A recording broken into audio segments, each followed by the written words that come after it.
Hola, hola, sean ustedes bienvenidos a una nueva entrada de la Bitácora Espacial. Esta ocasión voy a compartir con ustedes la lectura de Psicología de la posible evolución del hombre por Pedro Demetrio Auspensky. Así es que bueno, vamos a comenzar. Introducción. He recibido cartas de mis lectores durante algunos años. Todas ellas preguntaban qué había hecho después de haber escrito mis libros, que publicados en inglés en 1920 y 1931, fueron escritos en 1910 y 1912. Nunca pude contestar esas cartas. Se habría necesitado varios libros solo para intentar hacerlo. Pero cuando mis corresponsales habitaban en Londres, donde residía desde 1921, los invitaba a ciclos de conferencias que organizaba para ellos. En estas conferencias, trataba de responder a sus preguntas y de explicarles lo que había descubierto después de escribir mis 2 libros y cuál era la dirección de mi trabajo. En 1934, escribí 5 conferencias preliminares que daban una idea general de lo que estaba estudiando y también de las líneas que seguía cierto número de personas que estaban trabajando conmigo. Reunir todo ello en una o hasta 2 o 3 conferencias era verdaderamente imposible, así que siempre les advertía que no valía la pena escuchar 1 o 2 conferencias y que eran necesarias 5 o mejor aún 10 para poder tener una idea de la dirección de mi trabajo. Desde entonces he continuado con estas conferencias y a menudo las he corregido y vuelto a escribir. En su conjunto, encontré satisfactorio este arreglo general. Se leían 5 conferencias en mi presencia o sin mí. Los oyentes podían hacer preguntas y si trataban de seguir el consejo y las indicaciones que se les daban, entre paréntesis, que básicamente se referían a la observación de sí y a un tipo de autodisciplina. Muy pronto adquirirían trabajando una comprensión bastante más amplia de lo que yo estaba haciendo. Por supuesto que siempre me di cuenta de que no bastaban 5 conferencias, y en las conversaciones que seguían elaboraba y aumentaba los datos preliminares, tratando de mostrarle su propia posición con relación al nuevo conocimiento. Encontré que para muchos de ellos su mayor dificultad era el darse cuenta de que verdaderamente habían oído cosas nuevas, esto es, cosas que nunca antes habían oído.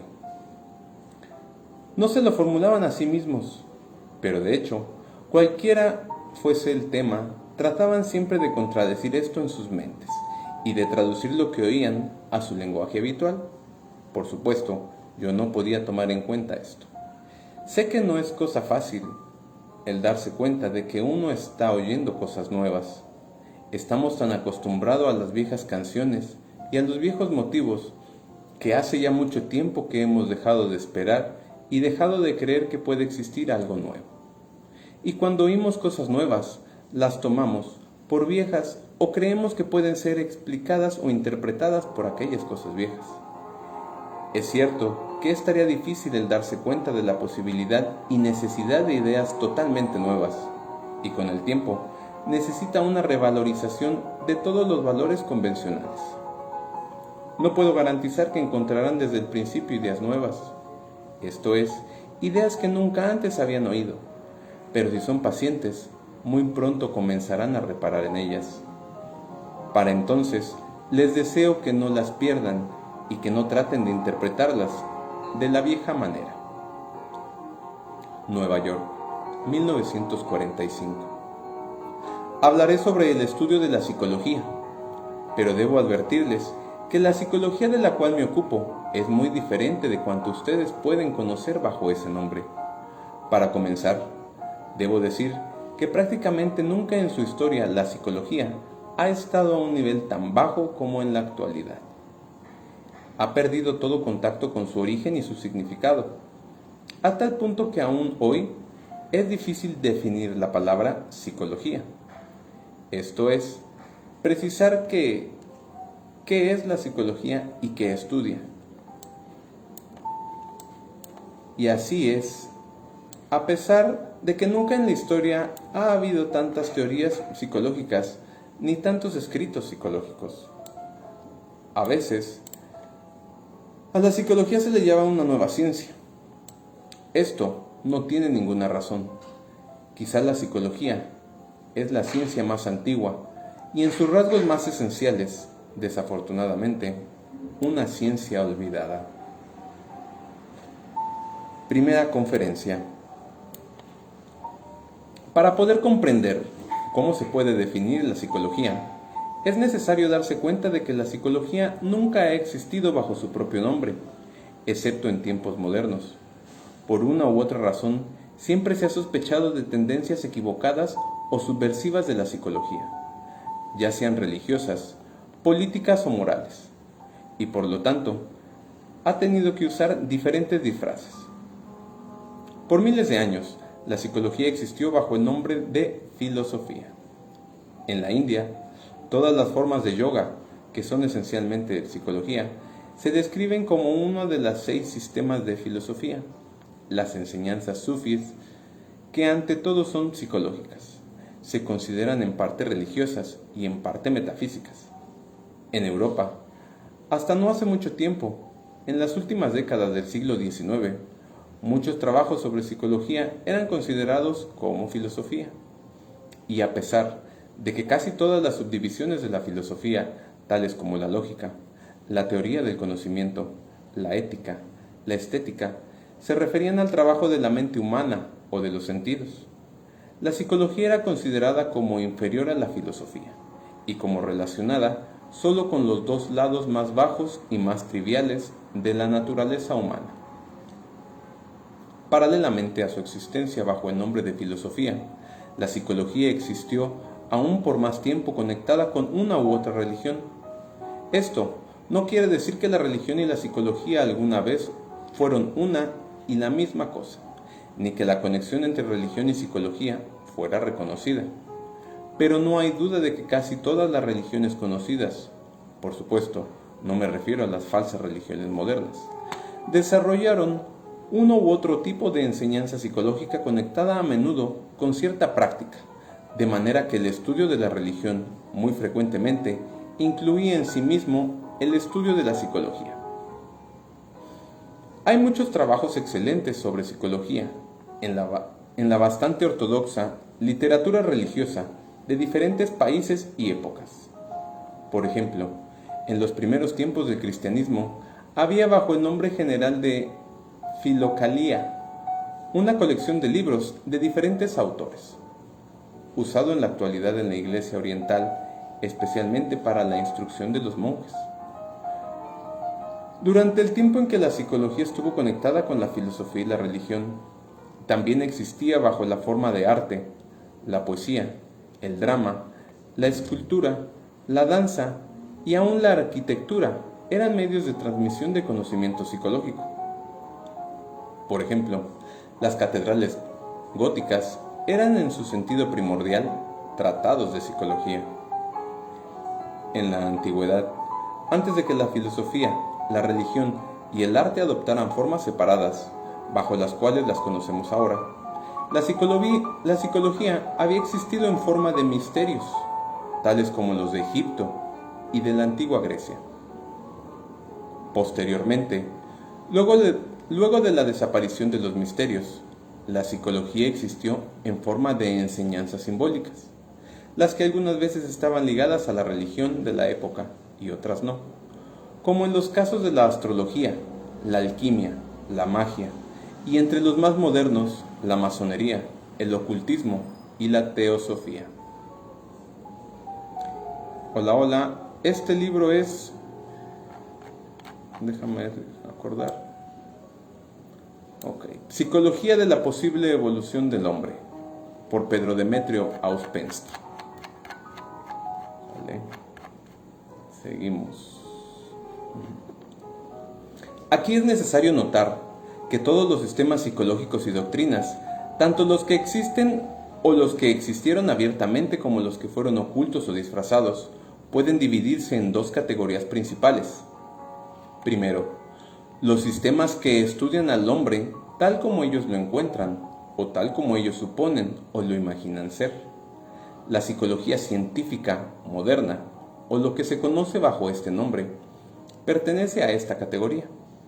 Segundo, los sistemas que estudian al hombre no desde el punto de vista de lo que es o de lo que parece ser, sino desde el punto de vista de lo que puede llegar a ser, esto es, desde el punto de vista de su posible evolución. Estos últimos sistemas son en realidad los originales, o en todo caso, los más antiguos, y solo ellos pueden explicar el origen olvidado y el significado de la psicología. Cuando comprendamos la importancia del estudio del hombre desde el punto de vista de su posible evolución, comprenderemos que la primera respuesta a la pregunta ¿qué es psicología? Debería ser que la psicología es el estudio de los principios, leyes y hechos de la posible evolución del hombre. Aquí, en estas conferencias, hablaré solo desde este punto de vista. Nuestra primera pregunta será, ¿qué quiere decir la evolución del hombre? Y la segunda, ¿se requieren condiciones especiales para ello? Con respecto a los modernos y ordinarios puntos de vista sobre el origen del hombre y su previa evolución, debo decir, ante todo, que no pueden ser aceptados. Debemos darnos cuenta de que no solo sabemos nada acerca de su origen y que no tenemos pruebas de la evolución física o mental del hombre. Por el contrario, si tomamos la humanidad histórica, es decir, la humanidad de los últimos 10 o 15.000 años, podemos encontrar señales inconfundibles de un tipo de hombre superior, cuya presencia se puede establecer ante la evidencia de monumentos antiguos y conmemorativos que la humanidad actual no puede repetir o imitar. Con respecto al hombre prehistórico, o a esas criaturas de aspecto parecido al hombre, y sin embargo, al mismo tiempo, tan diferentes de él, cuyos huesos se encuentran en yacimientos del período glacial o preglacial, podemos aceptar la muy plausible idea de que estos huesos pertenecen a un ser bastante distinto del hombre, que pereció hace mucho tiempo. Al negar la evolución anterior del hombre, tenemos que negarle cualquier posibilidad de evolución mecánica futura, es decir, una evolución que se desarrolle por sí sola, de acuerdo con las leyes de la herencia y de la selección, sin esfuerzos conscientes del hombre, sin una comprensión de su posible evolución. Nuestra idea fundamental va a ser que el hombre, tal como lo conocemos, no es un ser completo, que la naturaleza lo desarrolla solo hasta un cierto punto y que luego lo deja, para que siga desarrollándose por sus propios esfuerzos e iniciativas, o vivir y morir tal cual nació, o degenerar y perder su capacidad de desarrollo. En este caso, la evolución del hombre querrá decir el desarrollo de ciertas cualidades y rasgos interiores que generalmente permanecen sin crecer y que no pueden desarrollarse por sí solos. La experiencia y la observación muestran que ese desarrollo es posible solo en ciertas condiciones determinadas, con esfuerzos de cierta clase por parte del hombre mismo y con ayuda suficiente de aquellos que comenzaron antes un trabajo similar y que ya han obtenido un cierto grado de desarrollo, o por lo menos cierto conocimiento de los métodos. Tenemos que comenzar con la idea de que sin esfuerzos es imposible la evolución. Sin ayuda, igualmente, es imposible. Después de lo cual, tenemos que comprender que, en el camino del desarrollo, el hombre tiene que hacerse un ser diferente, y tenemos que aprender a comprender en qué sentido y en qué dirección el hombre tiene que hacerse un ser diferente, es decir, qué significa ser un ser diferente. Luego, tenemos que comprender que no todos los hombres pueden desarrollarse y llegar a ser seres diferentes. La evolución es cuestión de esfuerzos personales, y en relación con la masa de la humanidad, la evolución es una rara excepción. Puede parecer extraño, pero debemos darnos cuenta de que no solo es rara, sino que cada vez está llegando a ser más y más rara. Por supuesto, surgen muchas preguntas de lo dicho anteriormente. ¿Qué significa que en el camino de la evolución el hombre tiene que llegar a ser un ser diferente? ¿Qué quiere decir un ser diferente? ¿Cuáles son las cualidades o rasgos interiores que pueden ser desarrolladas en el hombre? ¿Y cómo se pueden lograr? ¿Por qué no se pueden desarrollar todos los hombres y llegar a ser diferentes? ¿Por qué tal injusticia? Trataré de contestar estas preguntas y comenzaré por la última. ¿Por qué no se pueden desarrollar todos los hombres y llegar a ser diferentes? La respuesta es muy sencilla. Porque no lo quieren. Porque no saben nada acerca de ello.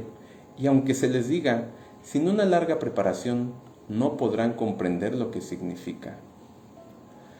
La idea principal es que para hacerse un ser diferente, un hombre debe quererlo mucho y por un largo tiempo. Un deseo pasajero o vago, basado en el descontento de las condiciones exteriores, no creará el impulso suficiente. La evolución del hombre depende de su comprensión de lo que puede conseguir y de lo que tiene que dar para ello. Si el hombre no lo quiere, o si no lo quiere con suficiente intensidad y no hace los esfuerzos necesarios, nunca se desarrollará. De manera que en esto no hay injusticia. ¿Por qué debería tener lo que no quiere? Si al hombre se le forza a convertirse en un ser diferente, cuando está satisfecho con lo que es, esto sí sería entonces injusticia. Ahora, preguntémonos, ¿qué significa un ser diferente? Si consideramos todo el material que podamos conseguir que se refiere a esta proposición, encontramos la afirmación de que, al hacerse un ser diferente, el hombre adquiere muchas nuevas cualidades y poderes que no posee ahora. Esta es una afirmación común encontrada en toda clase de sistemas que admiten la idea de un crecimiento psicológico o interior del hombre. Pero esto no es suficiente. Aún la descripción más detallada de estos nuevos poderes no nos ayudará en forma alguna a comprender cómo aparecen ni de dónde vienen.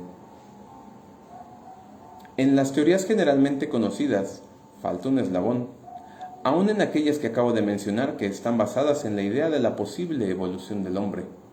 La verdad es que antes de que el hombre adquiera cualesquiera nuevas facultades o poderes que no conoce ni posee ahora, tiene que adquirir facultades y poderes que tampoco posee, pero que se arroja a sí mismo, es decir, que cree que las conoce y que las puede usar o controlar.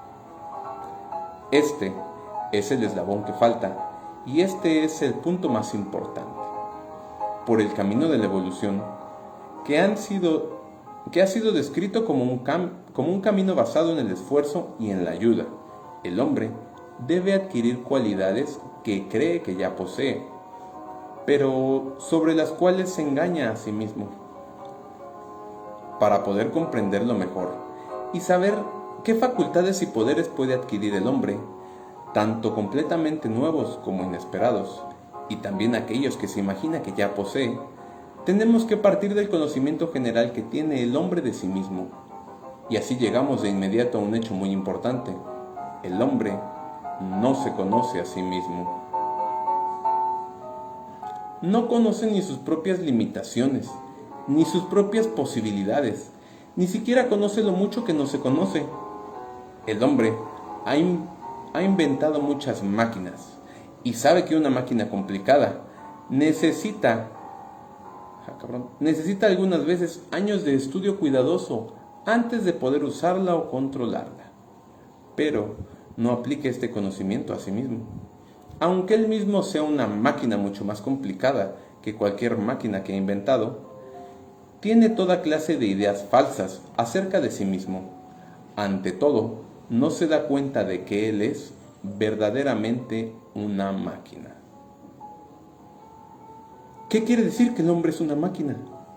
Quiere decir que no tiene movimientos independientes, ni dentro ni fuera de él. Es una máquina que es puesta en movimiento por influencias externas y por impactos exteriores. Todos sus movimientos, acciones, palabras, ideas, emociones, humores y pensamientos son producidos por influencias exteriores. Por sí mismo, es tan solo un autómata, con cierta provisión de recuerdos de experiencias previas y cierta cantidad de energía de reserva. Tenemos que comprender que el hombre no puede hacer nada, pero él no se da cuenta de ello y se atribuye la capacidad de hacer. Esta es la primera cosa falsa que el hombre se arroja. Esto tiene que comprenderse con toda claridad. El hombre no puede hacer. Todo lo que el hombre cree que hace, en realidad sucede. Sucede exactamente como llueve o nieva. En español, no hay formas impersonales de verbos que se puedan usar en relación con las acciones del hombre. De manera que tenemos que seguir diciendo que el hombre piensa, lee, escribe, ama, odia, comienza guerras, peleas, etc. En realidad todo ello sucede.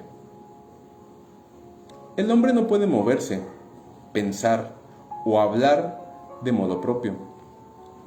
Es una marioneta tirada de aquí y de allá, por hilos invisibles. Si así lo comprende, puede aprender más sobre sí mismo. Tal vez, entonces las cosas comiencen a cambiar para él. Pero si no puede darse cuenta ni comprender su total mecanicidad, o si no quiere aceptarla como un hecho, no puede aprender nada más, y las cosas no pueden cambiar para él. El hombre es una máquina, pero una máquina muy peculiar. Es una máquina que en las circunstancias adecuadas y con el tratamiento adecuado puede saber que es una máquina. Al darse plena cuenta de ello, puede encontrar los medios para dejar de ser una máquina.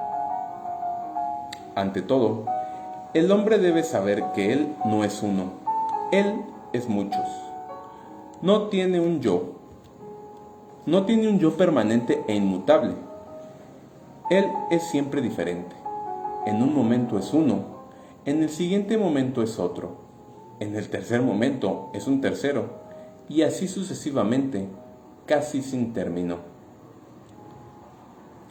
La ilusión de unidad o unicidad se crea en el hombre ante todo por la sensación de un cuerpo físico, luego por su nombre, que en casos normales siempre sigue siendo el mismo, y tercero, por cierto número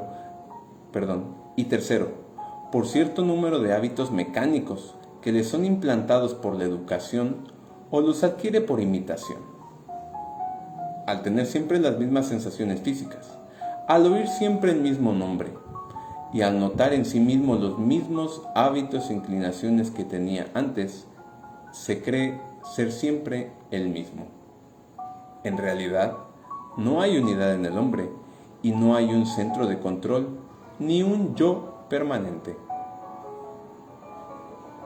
Este es el esquema general del hombre.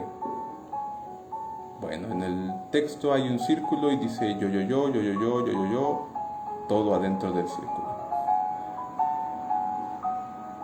Cada pensamiento, cada sentimiento, cada sensación, cada deseo, cada gusto, cada aversión es un yo. Estos yoes no están conectados entre sí, ni coordinados en forma alguna. Cada uno depende de los cambios de las circunstancias exteriores y de los cambios de las impresiones. Algunos siguen mecánicamente a otro, y algunos aparecen siempre acompañados de otros, pero en esto no hay ni orden ni sistema. Hay cierto grupo de yoes que están ligados naturalmente. Hablaremos de estos grupos posteriormente. Por ahora, debemos tratar de comprender que hay grupos de yoes ligados tan solo por asociaciones accidentales, recuerdos accidentales o semejanzas totalmente imaginarias. En todo momento, cada uno de estos yoes solo representa a una muy pequeña parte de nuestro cerebro, mente o inteligencia, pero cada uno de ellos pretende representar a la totalidad. Cuando el hombre dice yo, cree que está expresando la totalidad de sí mismo, pero en realidad, aun cuando lo pretenda, es solo un pensamiento pasajero, un deseo pasajero. Una hora después, lo puede haber olvidado completamente y expresar con la misma convicción una opinión, un punto de vista o un interés opuesto. Lo peor de todo es que el hombre no lo recuerda. En la mayoría de los casos, cree en el último yo que se expresó.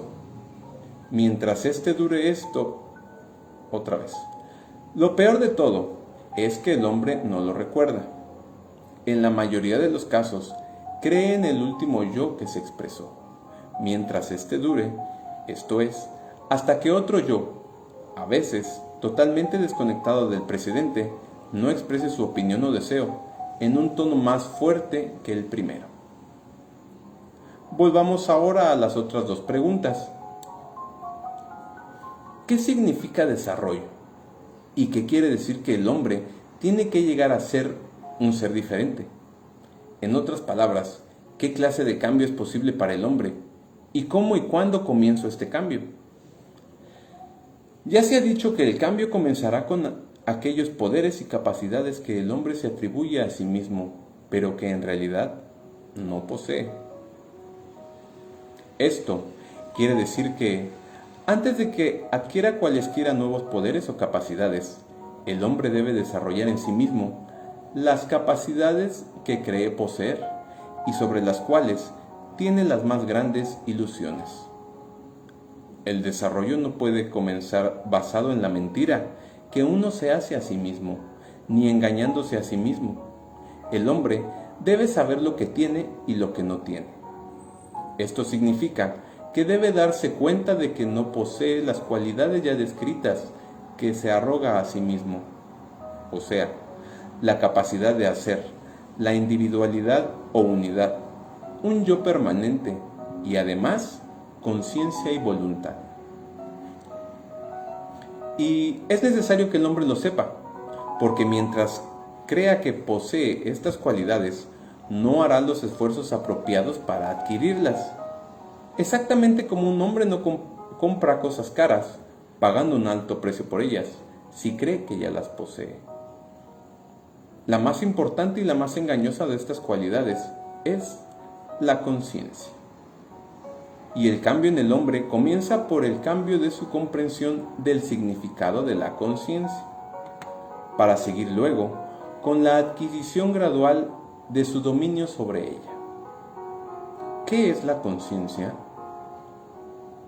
En la mayoría de los casos, en el lenguaje ordinario, se usa la palabra conciencia como un equivalente de la palabra inteligencia, en el sentido de actividad de la mente. En realidad, la conciencia es una especie muy particular de darse cuenta en el hombre independiente de su actividad mental.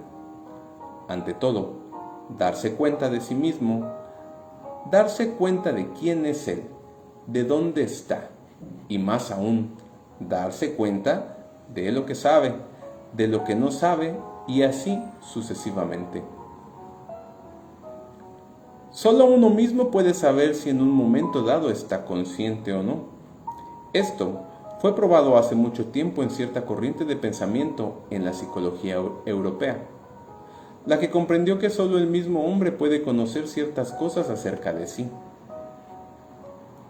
Aplicándolo a la conciencia, quiere decir que solo un mismo hombre puede saber si su conciencia existe en un momento o no. Esto quiere decir que la presencia o la ausencia de la conciencia en un hombre no se puede probar por la observación de sus actos exteriores. Como ya lo he dicho, este hecho fue probado hace mucho tiempo, pero su importancia nunca fue totalmente comprendida, porque siempre se le ligaba con la comprensión de la conciencia como un proceso mental o una actividad de la mente. Si un hombre se da cuenta de que no estaba consciente hasta el momento en que lo percibe, y luego se olvida de esta percepción, o aún si la recuerda, esto no es conciencia, es tan solo el recuerdo de una fuerte percepción. Quiero ahora atraer su atención hacia otro hecho que ha sido perdido de vista por todas las escuelas modernas de psicología. Es un hecho que la conciencia en el hombre, no importa cómo se le mire, nunca permanece en el mismo estado. Existe o no está. Los momentos más elevados de conciencia crean memoria. Los otros momentos, el hombre simplemente no los recuerda. Esto, más que nada, produce en el hombre la ilusión de conciencia continua o de un continuo darse cuenta de sí.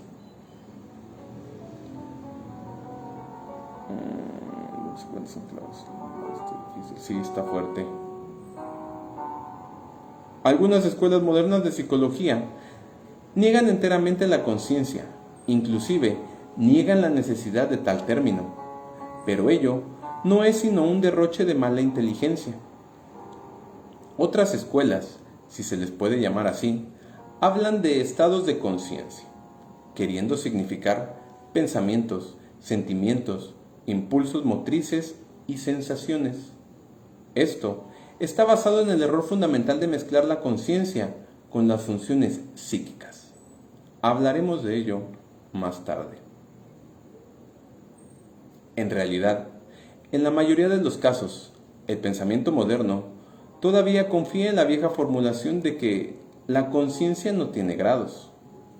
La aceptación general de esta idea, si bien tácita, aunque esté en contradicción con muchos descubrimientos recientes, detuvo muchas posibles observaciones sobre las variaciones de la conciencia.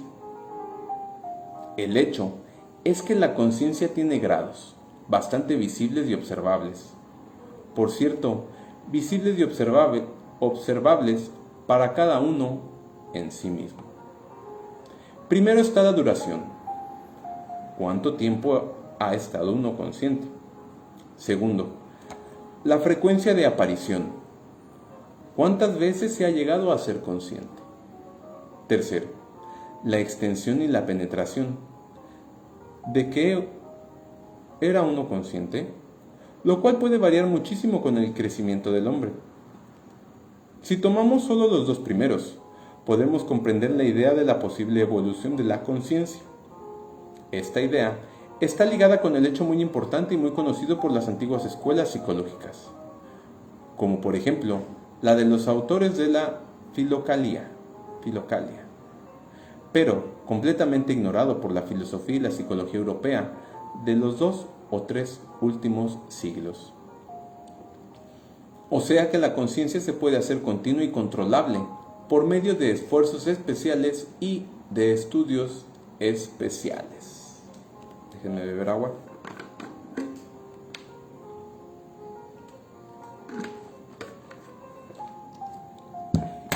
Va.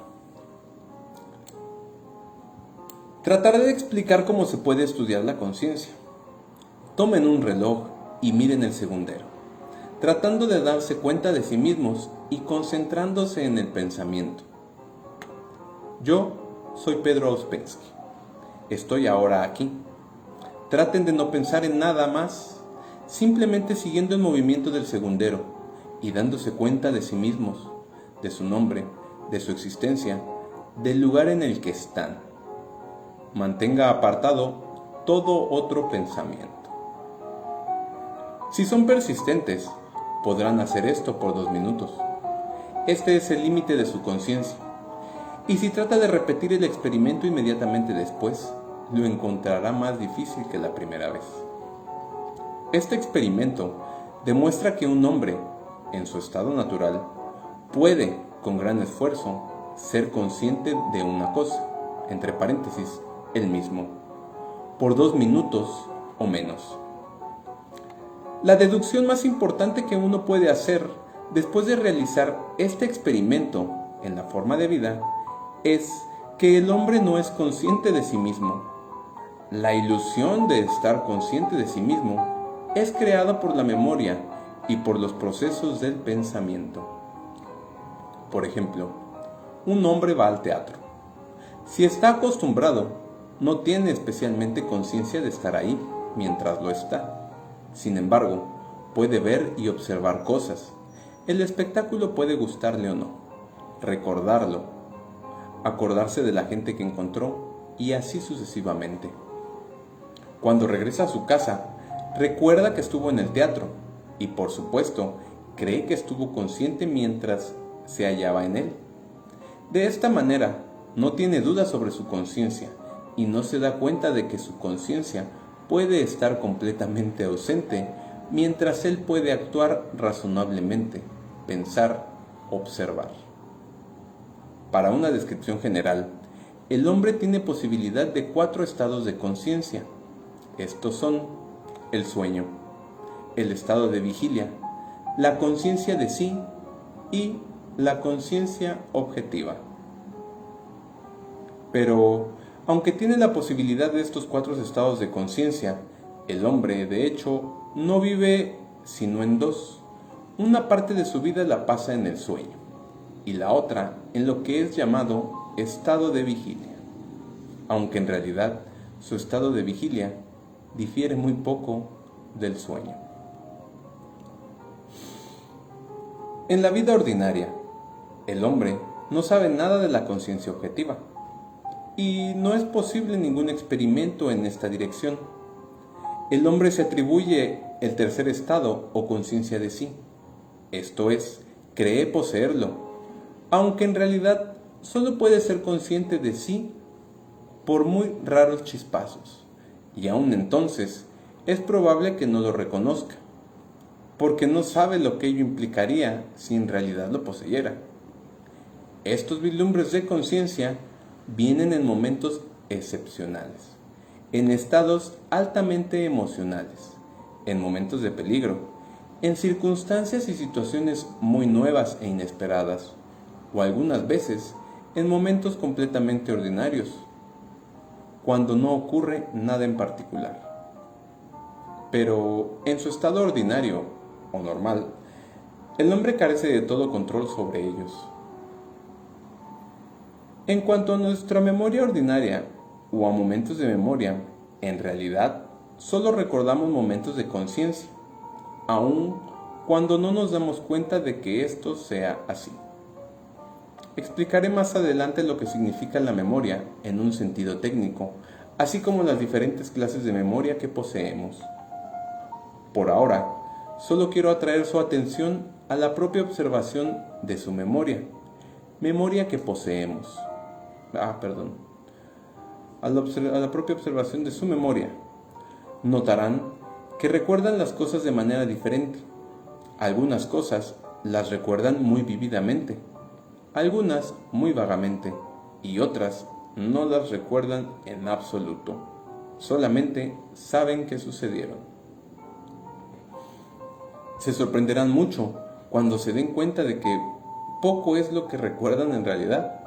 Y esto sucede así porque ustedes recuerdan solo los momentos en que estuvieron conscientes. De manera que, con referencia al tercer estado de conciencia, podemos decir que el hombre tiene momentos ocasionales de conciencia de sí, que dejan recuerdos vívidos de las circunstancias en que se produjeron, pero no tiene dominio sobre ellos. Vienen y se van por sí mismos, estando controlados por circunstancias exteriores y asociaciones ocasionales o recuerdos de emociones. Surge la pregunta: ¿es posible adquirir el control sobre estos momentos fugaces de conciencia, el evocarlos más a menudo y el mantenerlos por más tiempo, o aún el hacerlos permanentes? En otras palabras, ¿es posible llegar a ser conscientes? Este es el punto más importante, y desde el mismo comienzo de nuestro estudio debemos comprender que este punto, hasta en teoría, ha sido totalmente olvidado por las escuelas modernas de psicología sin excepción. Porque con los métodos adecuados y los esfuerzos apropiados, el hombre puede adquirir el control de la conciencia y puede llegar a ser consciente de sí mismo con todo lo que esto implica. Y lo que esto implica en nuestro estado actual no nos lo podemos ni siquiera imaginar. Solo después de que se haya comprendido este punto, puede llegar a ser posible un estudio serio de la psicología. Este estudio debe comenzar con la investigación de los obstáculos a la conciencia en nosotros mismos, porque la conciencia solo puede comenzar a crecer cuando por lo menos algunos de los obstáculos son extirpados. En las conferencias siguientes hablaré sobre estos obstáculos. El mayor de ellos es nuestra ignorancia de nosotros mismos y nuestra equivocada convicción de que nos conocemos a nosotros mismos, al menos hasta cierto punto, y de que podemos estar seguros de nosotros mismos, cuando en realidad no nos conocemos en lo absoluto, ni podemos estar seguros de nosotros mismos, ni siquiera en las cosas más pequeñas. Debemos comprender ahora que la psicología significa en realidad el estudio de sí mismo. Esta es la segunda definición de psicología. Uno no puede estudiar la psicología como se estudia la astronomía, esto es, fuera de sí mismo. Al mismo tiempo, uno debe estudiarse a sí mismo de la misma manera en que estudiaría cualquier máquina nueva y complicada. Debe conocer las partes de esta máquina, sus funciones principales, las condiciones para un trabajo apropiado, las causas del trabajo equivocado y muchas otras cosas difíciles de describir sin usar un lenguaje especial, el que también es necesario conocer para poder estudiar la máquina. La máquina humana tiene 7 funciones diferentes. Hola. Vamos a seguir. La máquina humana tiene 7 funciones diferentes. Número 1. El pensar. Entre paréntesis, intelecto. Número 2. El sentir. Entre paréntesis, emociones. Número 3. La función instintiva. Entre paréntesis, todo el trabajo interno del organismo. Número 4. La función motriz. Entre paréntesis, todo el trabajo externo del organismo, el movimiento en el espacio, etc. Número 5. El sexo. Entre paréntesis, la función de los dos principios, masculino y femenino, en todas sus manifestaciones. Además de estas 5, hay otras 2 funciones para las cuales no tenemos nombre en el lenguaje ordinario. Estas aparecen solo en los estados superiores de conciencia. Una, la función emocional superior, que aparece en el estado de conciencia de sí. Y otra, la función intelectual superior, que aparece en el estado de conciencia objetiva. Como no estamos en estos estados de conciencia, no podemos estudiar estas funciones o experimentar con ellas. Solo las conocemos indirectamente, por aquellos que las han alcanzado o experimentado con ellas. En la antigua literatura filosófica y religiosa de diferentes naciones, hay muchas alusiones a los estados superiores de conciencia y a las funciones superiores, lo que crea una dificultad adicional para comprender estas alusiones es la falta de división entre los estados superiores de conciencia, lo que se llama samadhi, o estado de éxtasis o iluminación, o en trabajos más recientes, conciencia cósmica. Puede referirse a uno u otro estado, algunas veces a experiencias de conciencia de sí y a veces a experiencias de conciencia objetiva. Y por extraño que parezca, tenemos más material para juzgar sobre el estado más elevado, o sea, la conciencia objetiva, que sobre el estado intermedio, esto es, la conciencia de sí, a pesar de que la anterior solo se puede alcanzar después de la última. El estudio de sí mismo debe comenzar con el estudio de las 4 funciones: el pensar, el sentir, la función instintiva y la función motriz. La función sexual solo se puede estudiar mucho después, esto es, cuando estas 4 funciones hayan sido suficientemente comprendidas.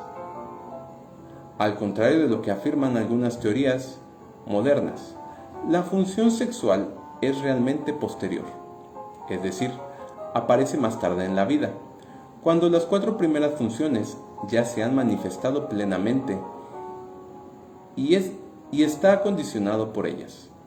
Por lo tanto, el estudio de la función sexual solo puede ser útil cuando las primeras 4 funciones sean totalmente conocidas en todas sus manifestaciones.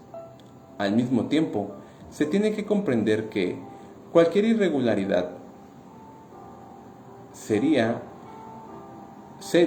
o anormalidad en la función sexual hace imposible el desarrollo de sí y aún el estudio de sí mismo. Tratemos ahora de comprender las 4 funciones principales. Daré por sentado que para ustedes es claro lo que yo quiero decir por la función intelectual o función del pensar. En ella están incluidos los procesos mentales, la percepción de impresiones, la formación de representaciones y de conceptos, el raciocinio, la comparación, la afirmación, la negación, la formación de palabras, la facultad de hablar, la imaginación y así sucesivamente. La segunda función es el sentir o las emociones, la alegría, la pena, el miedo, el asombro, etc. Aún si están seguros de que está claro para ustedes el cómo y en qué difieren las emociones de los pensamientos, les aconsejaría que revisen sus puntos de vista a este respecto. En nuestra manera ordinaria de pensar y de hablar, mezclamos pensamientos y sentimientos. Pero para comenzar el estudio de sí, es necesario diferenciar cuál es cuál. Tomará más tiempo en comprender las 2 funciones que siguen, instintiva y motriz, ya que en ningún sistema ordinario de psicología están descritas y divididas de manera correcta. Las palabras instinto, instintivo, se emplean por lo general en sentido equivocado y muy a menudo sin sentido alguno. En especial, por lo general, se le asigna al instinto funciones externas, que son en realidad funciones motrices y algunas veces emocionales. La función instintiva en el hombre incluye 4 clases diferentes de funciones. Primero, todo el trabajo interno del organismo, toda la fisiología, por así decirlo, la digestión y asimilación de los alimentos, la respiración, la circulación de la sangre, todo el trabajo de los órganos internos, la formación de nuevas células, la eliminación de desechos, el trabajo de las glándulas endocrinas, etc. Segundo, los así llamados 5 sentidos, la vista, el oído, el olfato, el gusto, el tacto y todas las otras facultades de percibir el peso, la temperatura, la sequedad o la humedad, etc. Es decir, todas las sensaciones indiferentes, sensaciones que por sí no son ni agradables ni desagradables. Tercero, todas las emociones físicas, es decir, todas las sensaciones físicas que son agradables o desagradables, toda clase de dolores o de sensación desagradable, tales como un sabor desagradable u olor desagradable, y toda clase de placeres físicos, tales como los sabores agradables y olores agradables, etc. Cuarto, todos los reflejos, aun los más complicados, tales como la risa y el bostezo, toda clase de memorias físicas, tales como la memoria del gusto, la memoria del olfato, la memoria del dolor, que son en realidad reflejos internos.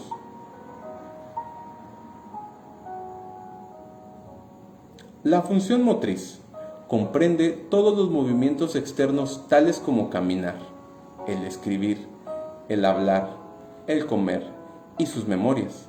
También pertenecen a la función motriz aquellos movimientos que en el lenguaje ordinario se llaman instintivos, tales como el atrapar sin pensarlo un objeto que se cae. La diferencia entre la función instintiva y la motriz es muy clara y puede ser fácilmente comprendida si uno simplemente recuerda que todas las funciones instintivas, sin excepción, son innatas y que para usarlas no es necesario aprenderlas, mientras que, por el otro lado, ninguna de las funciones motrices son innatas y uno tiene que aprenderlas todas, tal como el niño aprende a caminar o como se aprende a escribir o a dibujar. Además de estas funciones normales del movimiento, hay algunas extrañas funciones motrices que se representan al trabajo inútil de la máquina, sin intención de la naturaleza, pero que ocupan mucho lugar en la vida del hombre, usando gran cantidad de su energía. Estas son la formación de sueños, la imaginación, el ensueño, el hablar interno, el hablar por hablar y en general todas las manifestaciones descontroladas e incontrolables. Las 4 funciones intelectuales, emocionales, instintiva y motriz, ante todo tienen que ser comprendidas en todas sus manifestaciones y más tarde tienen que ser observadas en sí mismo. Tal observación de sí, o sea, la observación sobre las bases correctas, con la comprensión preliminar de los estados de conciencia y de las diferentes funciones, constituye la base del estudio de uno mismo, es decir, el principio de la psicología. Es muy importante recordar que al observar diferentes funciones, es útil el observar al mismo tiempo su relación con los diferentes estados de conciencia. Tomemos los 3 estados de conciencia: sueño, vigilia y posibles vislumbres de conciencia de sí, y las 4 funciones: pensamiento, sentimiento, instinto y movimiento. Todas las 4 funciones se pueden manifestar en el sueño, pero sus manifestaciones son desilvanadas y no confiables.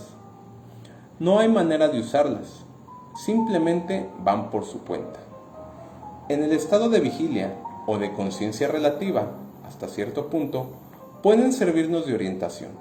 Se pueden comparar sus resultados, verificarlos, enderezarlos, y a pesar de que pueden crear muchas ilusiones en nuestro estado ordinario, aún no tenemos otra cosa y debemos hacer con ellas lo que podamos. Si nos diéramos cuenta de las falsas observaciones, de las falsas teorías, de las falsas deducciones y conclusiones hechas en este estado, deberíamos dejar de creer por completo en nosotros mismos. Pero los hombres no se dan cuenta de cuán decepcionantes pueden ser sus observaciones y sus teorías, y continúan creyendo en ellas. Es esto lo que impide a los hombres el observar los raros momentos en que sus propias funciones se manifiestan en conexión con vislumbres del tercer estado de conciencia, es decir, de conciencia de sí. Todo esto quiere decir que cada una de las 4 funciones se pueden manifestar en cada uno de los 3 estados de conciencia, pero los resultados son totalmente diferentes. Cuando aprendamos a observar estos resultados y sus diferencias, comprenderemos la relación correcta entre las funciones y los estados de conciencia. Pero, aún antes de considerar la diferencia en la función en relación con los estados de conciencia, es necesario comprender que la conciencia del hombre y las funciones del hombre son fenómenos totalmente diferentes, de naturaleza totalmente distinta, dependientes de causas diferentes, y que el uno puede existir sin el otro. Las funciones pueden existir sin la conciencia, y la conciencia puede existir sin las funciones. Fin de la primera conferencia. Recordamos, estamos dándole lectura a Psicología de la posible evolución del hombre por Pedro Demetrio Auspensky. Así es que pues bueno, mañana continuamos con la segunda conferencia y pues así sucesivamente. Muchas gracias por quedarse aquí conmigo. Nos vemos en una nueva ocasión. Gracias.